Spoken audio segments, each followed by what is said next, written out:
Welcome to Website and TV. I'm here with Jana Brachetti-Truskawa, and we're going to be talking about a variety of issues that can occur on international websites when you're trying to make changes and some of the ways you can avoid them and ensure that they don't impact your rankings. There are quite a lot of different factors and things that you might decide to change on your website or that the business might want to do for a variety of reasons that you have to then implement, but that can have an impact on SEO. So one of them is domain switching, so maybe moving from either a ccTLD to a .com approach or maybe the other way around. So what are some of the challenges with doing that, and what are some of the things you need to bear in mind to make sure it doesn't have a bad impact? Well, that really depends on why you're doing it. So what is part of the main part of the domain migration? Let's suppose you have like multiple brands, for example, across the globe, and that those all have different names, maybe because you bought some companies in other countries or where else, and then you think you could consolidate them all under one umbrella domain. That can make sense, but it can also make things worse. You really have to think about that. It could just be simple things such as the brand meaning something entirely different and maybe connotated negatively in the target culture, which is really giving you a bad start. But at the same time, this has also technical implications. If you consolidate them under one umbrella domain, maybe a gTLD because you had ccTLDs before, or you didn't have all ccTLDs, which is often the case, and then you have to move. Well, you have to think about, like, for example, URL mapping first, and this is often forgotten. It's not necessarily a purely international thing, but domain migrations often happen in an international context or when people start expanding their business. And so if that is forgotten, then of course you're doing worse than before, because search engines might not find your sites anymore. It's like if you give 4 or 4s instead of 3 or 1s to the correct direction. Users won't find it, like users who already know your site, for example. That's the worst thing that could happen. Yeah. So what do you need to think about? What do you need to put in place to make sure that when you do this switch, it does go seamlessly? So you redirect, obviously, a one key part, but how do you kind of plan for that, and how do you make sure that all elements are thought about before you actually launch? Well, there's 2 ways to answer that question. So one way would be giving specific details about proper URL mapping and where you could gather all the URLs you have, because everybody thinks when you ask them how many URLs have you got, then they will give you a number, but it's more or less random. Nobody really knows the exact number. So that's one thing. But the other thing is the real reason why this is often not working. So that's one thing, pulling up a plan where to gather those URLs and mix and match and then map them somehow. You can do that in a few different ways, but the main reason behind this is you have not got your processes right before you actually start doing it. Meaning, this is a project, and you really have to plan it accordingly. And it seems that not many businesses are really doing it so well, at least not the ones who are asking for help, of course. For example, they don't think about each step of the project, they just start somewhere. Usually it just starts with a development team and you have a product owner and they're like, oh yeah, we're gonna move for whatever reason. And then they forget to kind of include all the people into the process that should be included. Often it's like within the cosmos of the development team or of whoever is actually leading the project. But they might ask an SEO person because they should, give them a hint of URL mapping. Actually, they could do that even without an SEO person, because URL mapping is more or less, sometimes I call it a website hygiene thing. Like, you should know that you should be doing that, even if you're not considering to move to another domain. Just changing URL structure or having stuff put offline for some reason. You should still think about redirects and everything. So often they don't have a QA person who's doing quality assurance. Often they don't test. So that is what happens the most. And that's the real reason behind this. People have not really planned the project properly and included everybody. And if that happens on an international site or in an international business, it's often worse, because many international businesses, when they have grown, they're kind of scattered across the globe, have different teams, and then it's even easier to forget people.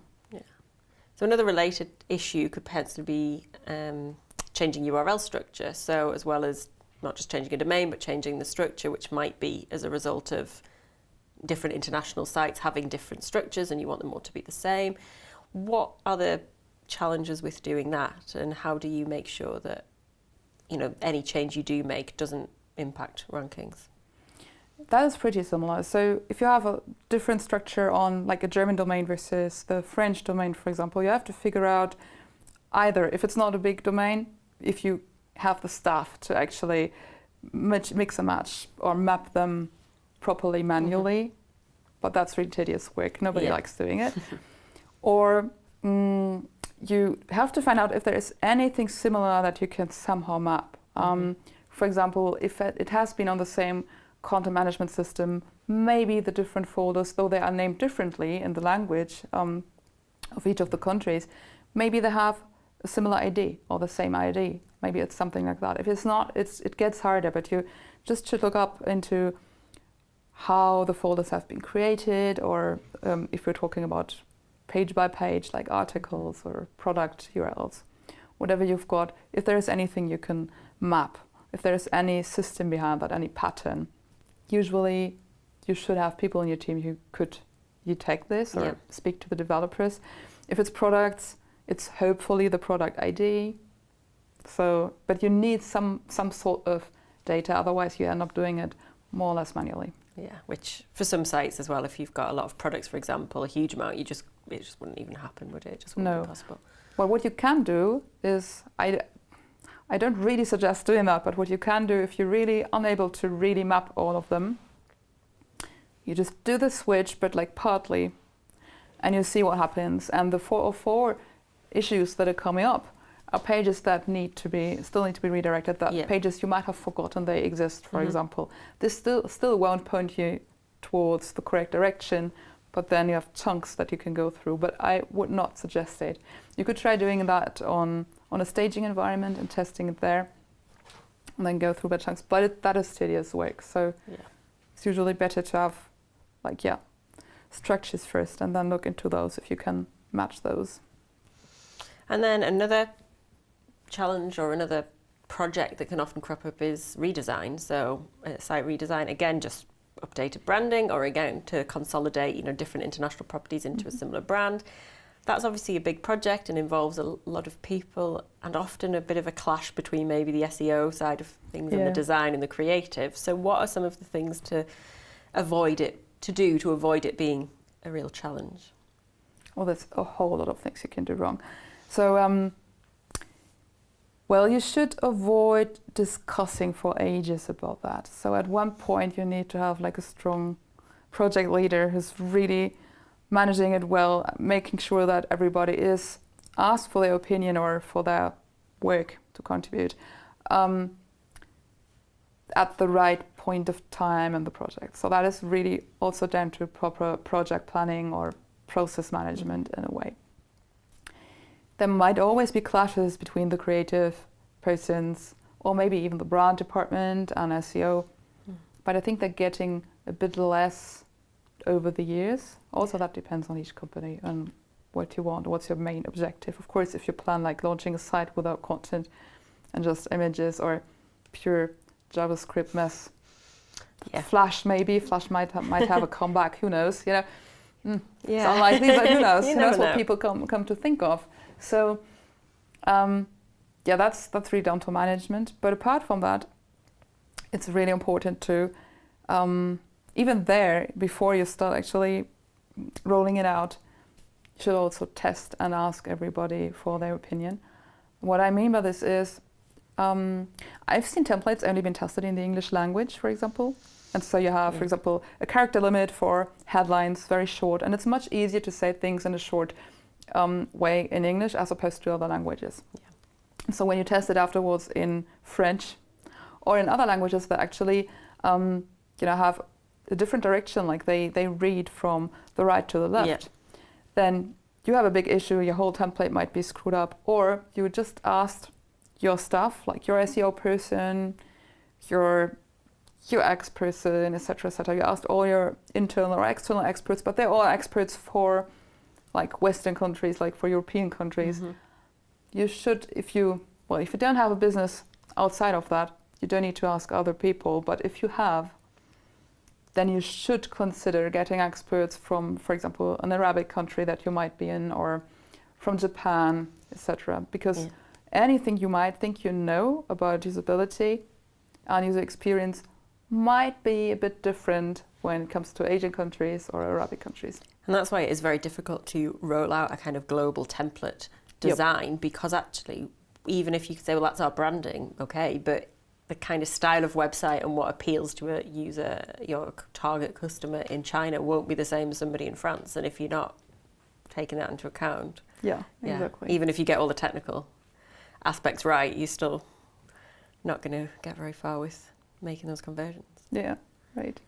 And an area that can often be overlooked is tracking, and actually, how that's going to be affected by any change on the site, whether it be a CMS change or a domain change. So, I guess it's a basic question. How do you make sure, you check that you've put the right tracking on the page, but how do you do that, and how do you make sure that nothing gets lost? Because, of course, if you lose that data, you can't get it back. Oh, that's true. Well, I'm not a tracking expert. So usually I ask tracking experts for exactly this. But what often happens is that people don't. So in this case, get a tracking expert on board. If you don't have one, you should have, but I've seen things happening.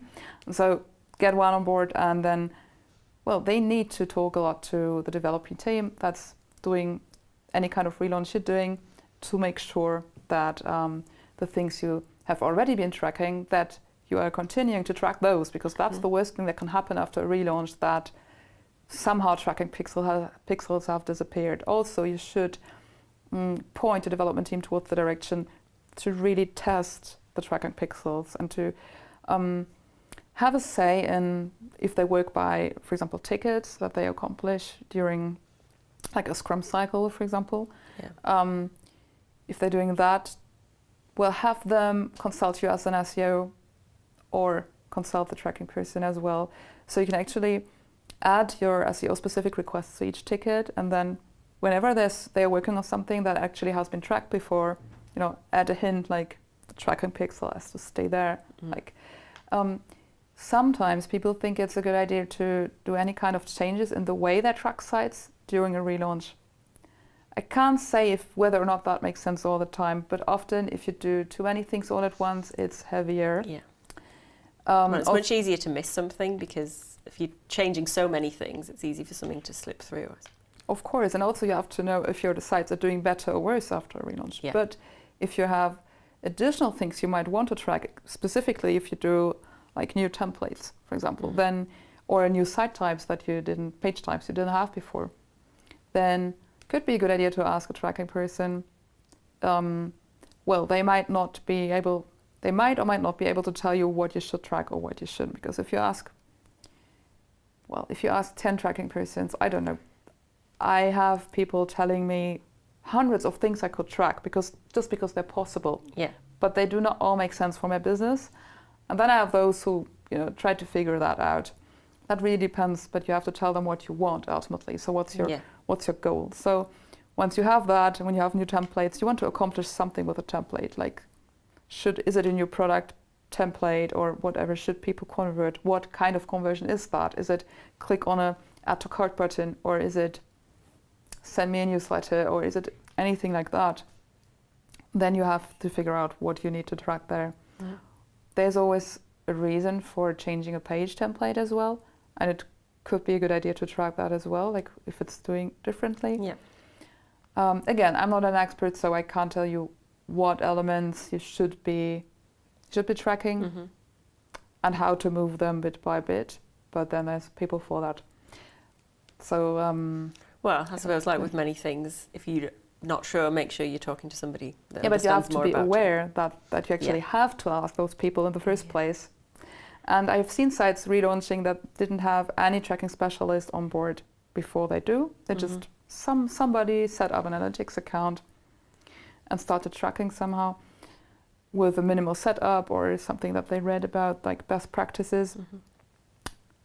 But during the relaunch at the latest or before that, they should get a specialist somehow and ask them to have, like, for example, auditing their Google Analytics account Yeah. and tell them if there had been issues, because it doesn't make sense to move with the issues you already had, for example. So. Yeah. Cool. Well, thank you there. Quite a few tips and things to bear in mind, and yeah, thank you very much for sharing them. Thanks for having me again. Thanks.